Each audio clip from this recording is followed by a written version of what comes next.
자, 김종인 대표 지금 더불어민주당을 이끌면서 지난 몇 달 동안 잘 끌어왔거든요. 자, 짜르라는 별명까지 얻을 정도인데 최근 약발이 좀 떨어진 것 같다는 얘기가 자꾸 나오고 있습니다. 그 김종인 대표의 고민 오늘도 전국을 누볐습니다. 자, 심정숙 기자. 네. 자, 김종인 대표 오늘 수도권에서 제주를 역시 제주에서 만나는군요. 그렇습니다. 오늘 거의 종단을 했습니다. 김종인 대표도 서울에 그 강남을 비롯해서 그다음에 수원에 가서 대국민 성명을 발표를 했고요. 네. 그다음에 안산 단원 지역, 그다음에 상록 지역 이런 데서 또 합동 유세를 한 뒤에 광명과 부천을 거쳐서 저 멀리 제주도까지 또 이동을 하시는 굉장히 어떻게 보면 정말 강행군을 오늘도 어김없이 또 하시는 모습을 보였습니다. 근데 눈에 띄는 게 강남을이네요. 보통 강남 서초의 경우는 지난 그 십수년 이상 네. 더불어민주당과 민주당이 당선된 적이 없었기 때문에 잘 안 간다고 생각했는데 역시 좀 가능성을 봤는지 모르겠습니다. 일단 수도권에 몇 군데 거쳐 제주도로 날아갔는데요. 자, 오늘 김종인 대표의 모습을 좀 보면 76세, 77세 고령의 당 대표로서 정말 투혼을 벌이고 있다 싶은 정도입니다. 율동이 많았죠? 네, 오늘 그 안산에서 있었던 합동 유세의 모습인데요. 지난주에 왜 안양이라든가 그 다른 지역 갔을 때는 나름 이렇게 굉장히 큰 동작을 하면서 좀 리듬을 살짝 타시는 모습까지 보였는데 오늘은 손도 살짝 건성으로 흔드시는 것 같고요. 지난주에 그 유세 중에 뭐 후두염 때문에 병원도 갔다 오셨잖아요. 그래서 몸이 많이 피로하신 건지 네. 뭐 어쨌든 어색해 보이는 다른 후보나 운동원들에 비해서 이 모습 같은 경우에는 이제 원혜영 의원이 있는 인천 부평에 가서 김상희 후보 두 사람을 이제 지원하는 모습인데 원혜영 의원님도 살짝 이제 선거 종반을 향해 가니까 지치셨는지 좀 피로해 보이시면서 그래도 열심히 율동을 하시는 그런 모습을 볼 수 있겠습니다. 자, 과연 더불어민주당은 표를 지키기 위해서 또 새로운 표를 얻기 위해서 어떤 논리를 피우고 있을까요? 오늘 김종인 대표의 얘기를 들어보면요.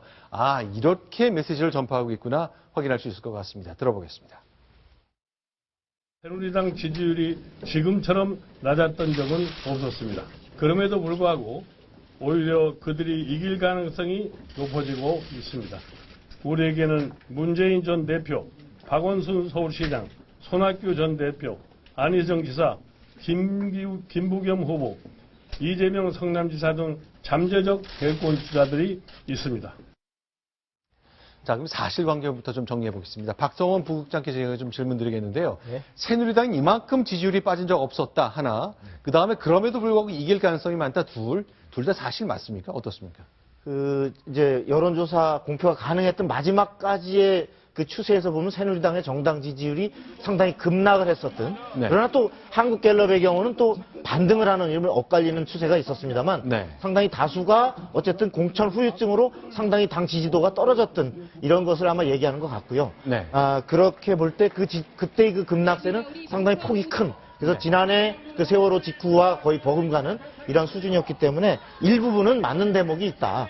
그러나 100% 맞다고 보기는 어렵다. 이런 생각이 듭니다. 네, 신민규 대기자, 이거 어떻습니까? 지금 이제 김종인 대표가 우리 당에는 대선 주자가 많습니다. 이름을 쭉 거명했잖아요. 역시 우리 국민들은, 유권자들은 대통령을 배출할 정당에 표를 준다. 이런 믿음 때문이겠죠. 근데 이재명 성남시장이 그 반열에 언제 올라가는지 모르겠네요. 네, 지금 그러니까요. 자, 문재인, 박원순, 손학규, 안희정, 김부겸, 이재명 이렇게 이름을 읊었네요. 이재명 시장은 성공한 것 같은데 어쨌든 제가 볼 때는 아무래도 지금 이런 어떤 그 라인업을 갖춘 정권 교체가 가능한 후보들을 데리고 있는 더불어민주당에 표를 주는 것이 옳지 않느냐. 그렇지 않고 다른 당에다가 넣으면 뭐 그런 표현은 안 쓰지만 사표가 되는 거 아니냐 라는 아마 그런 어떤 신호를 주기 위해서 이름을 하나하나 언급한 것이 아닌가. 보아라. 탁 깨놓고 얘기한다면 국민의당에 표를 넣어도 정권 교체할 만한 가능성이 있느냐. 국회의원 몇 명은 만들지 모르지만 그러나 역시 그래서 정권 교체 가능한 당은 더불어민주당이다. 그러니까 좀 몰표를 주셨으면 좋겠다. 뭐 그런 얘기가 아니었는가 싶습니다. 근데 이제 김종인 대표가 그동안 했던 얘기를 보면 자신이 경제 전문가이고 또 경제 민주화의 상징적인 인물로 돼 있잖아요. 그래서 경제 얘기를 계속 했는데 의외로 경제 얘기가 잘 안 먹힙니다. 저는 그거를요. 네. 지금 이 경제라는 것이 오랫동안 나빠졌잖아요. 네. 이제 어느 한 사람의 어떤 의지나 네. 정책이나 이런 거를 가지고 좋고 나쁘게 만드는 것은 굉장히 어려운 시대를 우리가 살고 있다는 것을 국민들이 꽤 많이 알고 있는 거 아닌가 싶어요. 그리고 특히나 이제 우리나라 같은 경우도 이제 굉장히 국제적인 어떤 그 변화 네. 이런 데 영향을 많이 받는 IMF도 그렇고 그다음에 미국의 어떤 그 사태가 있을 때 직격탄을 맞으면서 한국의 경제라는 것이 이제 우리만 뭐 잘해서 되는 것이 아니다라는 것을 느꼈고 이것이 굉장히 구조적인 것이고 그다음에 옛날처럼 무슨 뭐 두 자릿수의 어떤 그 성장률이나 이런 거는 이제는 거의 꿈을 깨야 되는 그런 부분에 우리들이 저성장 시대에 왔다는 것을 국민들이 좀 알기 때문이 아닌가. 제가 볼 때는요. 네. 박근혜 대통령도 앞으로 2년 남았지만 네. 분명히 선거 끝난 다음에 네. 앞으로 남은 기간 동안 열심히 경제 회복하고 일자리 창출하고 네. 그러겠다고 그럴 겁니다. 네. 근데 가능한다고 보십니까? 제가 볼 때는 지금도 불가능하고 네. 미래도 그렇게 녹록지 않다. 그거는 김종인 대표도 마찬가지다. 저는 그렇게 근데 봅니다. 많은 사람들이 서민들을 뜨고 이 많은 분들이 경제가 너무 어렵고 일자리도 없고 청년 구직도 안 되고 자식 키우는 분들도 마찬가지고 교육비 많이 들고 막 경제 때문에 모두 고통스러워지는데 총선 관련해서 또 이슈가 안 먹힌다는 거 참 궁금해하거든요. 사실은 어떤 대안을 보여줬느냐. 네. 저는 이런 문제하고도 직결된다고 보는 것이요. 네. 더민주당이 김종인 씨를 영입해서 한 큐에 말하자면 경제 문제를 뒤집겠다. 네. 그래서 지나치게 경제 민주화라고 하는 컨셉에 올인한 것. 네. 저는 그것도 상당 부분 패착이라고 봅니다. 네. 지금 이 경제가 경제 민주화라고 하는 어떤 예를 들어 대기업에 대해서 규제하고 이런 것으로 정말 아까 세계적인 동시 불황에 가까운 그리고 국내적으로도 소비 침체 이 전체를 일자리를 늘리고 이런 부분을 개혁하는 하나의 방안일 수 있는가에 대해서 지극히 회의적인데 네. 김종인 지금 대표를 중심으로 내놓은 걸 보면 되게 경제 민주화 내지는 복지 패러다임에 갇혀 있습니다. 네. 예를 들어 국민연금을 투자해가지고 뭘 어떻게 해보겠다. 네. 국민연금 그걸 흔든다? 이건 또 다른 어떤 후폭풍을 부를 수 있는 대안이 되기 어려운 네. 이러한 것들을 갖다가 마구 하면서 국민의 불안 심리에만 호소하다 보니까 네. 과연 이것이 대안이 된다라고 하기에는 어떤 이슈화가 되지 않는 이러한 전제 자기 모순에 빠지는 이런 네. 결과 아닌가 싶습니다. 우리나라 경제가 말이에요. 보통 일본 뒤를 쫓아가고 있다는 말을 많이 하죠. 그렇죠. 그리고 그것이 잃어버린 10년이었다는 말이 잃어버린 20년이라고 바뀌거든요. 네. 그런데 제가 그때 당시에 일본에 있을 때 잃어버린 10년이나 20년이라는 말에 대해서 네. 뭐랄까 긴장감을 느꼈던 증거는 많지 않습니다. 아하. 왜냐하면 이거 안 되는데 왜 이렇게 어렵지? 힘들지? 라고 하면서 그냥 간 것이 나중에 뒤돌아보니까 네. 그게 잃어버린 20년이었어요. 그렇기 때문에 지금 경고를 한 건 뭐냐면 우리가 일본을 따라가서는 안 된다는 말은 무슨 의미냐면 지금 이 문제의 심각성을 누군가가 알고 네. 거기에 대해서 대안을 정치하게 짜서 굉장히 네. 장기적인 안목을 가지고 엄청난 드라이브를 걸지 않으면 네. 우리 한국 경제도 우리가 비판하는 일본의 잃어버린 20년처럼 똑같이 될 것이다. 네. 라는 말이 많은 거죠.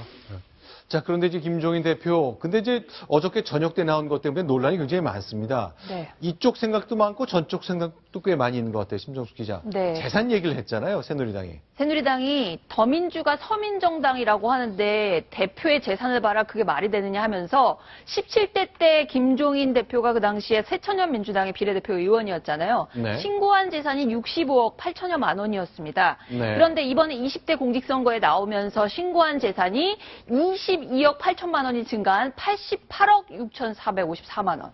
그중에서 또 눈에 띄는 것이 네. 금이 있다고 합니다. 금 골드바의 형태인 것 같은데 8.2kg. 시가로는 한 3억 2,800만 원에 해당한다고 합니다.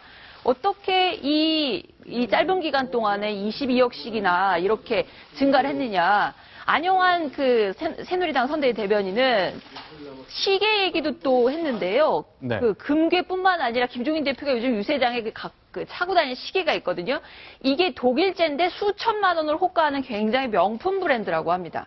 말로만 서민 얘기하면서 이 상상할 수도 없는 삶을 살고 있는 게 지금 김종인 대표 얼굴이다. 지금 나가고 있는 게 유세장에서 김종인 대표가 차고 있는 독일 김종인 시계인데요. 대표의 팔이네요. 파란색 유니폼이 있고 이 시계인데. 네. 자, 그런데 저 장면인데 양지열 변호사 일단 비싼 시계 찬 것 너무 비싸다 이렇게 지적은 하고 있습니다만 뭐 그거 뭐 불법을 저지른 건 아니겠습니다만 네. 더불어민주당 쪽에서도 좀 억울하고 답답한 모양이네요. 뭐 김종인 대표 같은 경우는 해명을 하고 있기를 96년도에 이제 당시에 굉장히 가깝게 독일에서 룸메이트까지 했었던 독일의 네. 의사 친구가 선물을 했던 것이고 네. 그때는 그렇게 고가의 시기가 아니었다라고 하고요. 지금 네. 96년이면 벌써 꽤 오래전 일이지 않습니까? 그리고 이제 저민이가 아까 조금 전에 확대됐을 때 10일로 날짜도 찍혀 있었는데 네. 이게 9일날 찍은 사진인데 날짜도 10일로 돼 있는 편이다 보니까 이게 뭐 김종인 대표가 아주 막 정말 고가품으로 다루고 있는 건 아니라는 그런 어떤 반주도 되고요.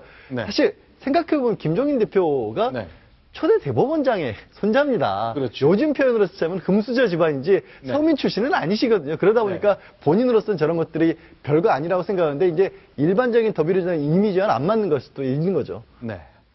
저는 뭐 이제 김종인 네. 대표가 예를 들어서 나는 서민이다. 네. 그리고 나는 서민의 벗이다. 이것을 평생의 모토로 살아온 그야말로 청빈한 어떤 네. 삶의 표본이었다면 네. 이런 부분을 모순 아니냐라고 지적할 수 있다고 생각됩니다. 네. 그러나 본인은 사실 그런 것을 표방한 적이 없고 네. 그 경제민주화라고 하는 하나의 경제에 대한 해법을 본인이 어떤 강조하는 하나의 방법이었는데 그런 것을 강조한 분이 뭐 저런 고급 시계를 찰 수 있느냐 이렇게 비난하는 것은 유달리 다른 정치인에게 같은 잣대가 아닌 어떤 저렇게 비난하는 것은 특별히 김종인 대표에게 저렇게 하는 것은 굳이 그 타당성을 갖지 못한다. 저도 거기에 동의합니다. 왜냐하면 새누리당이 네. 조사를 해가지고 저거 밝혀냈다면 네. 저는 의미가 있다고 봅니다. 네. 근데 공직선거법에 따라서 네. 본인이 신고한 거거든요. 네. 신고를 했다는 것은 나름대로 뭐 할만하니까 네. 또는 숨기지 않기 위해서 네. 정직하게 한 거거든요. 네. 그거를 잘 비교를 해서 이건 문제가 있다고 하는 것은 옛날에는 그게 통할지 모르지만 네. 앞으로는 제가 볼 때는 그런 걸 가지고 공개적으로 신고한 걸 가지고 문제 삼는 그런 일은 없었으면 좋겠습니다. 알겠습니다. 일단 뭐 문제 그 절차나 이런 과정에서는 문제가 없다고 지적을 좀 해주셨지만 자, 한 시가 요즘 산다만 4천만 원짜리쯤 되는 시계를 차고 있는 것 자체 때문에 안 차고 다니셨으면 어땠을까 하는 걱정 얘기를 하는 분들도 있어요. 그동안 있었지만 이렇게 정치의 전면에 나섰기 때문에 그런 게 좀 아쉽다는 지적도 좀 있었습니다. 자, 다음 소식 보겠습니다. 이번엔 안철수 대표 얘기입니다. 순위 확인합니다.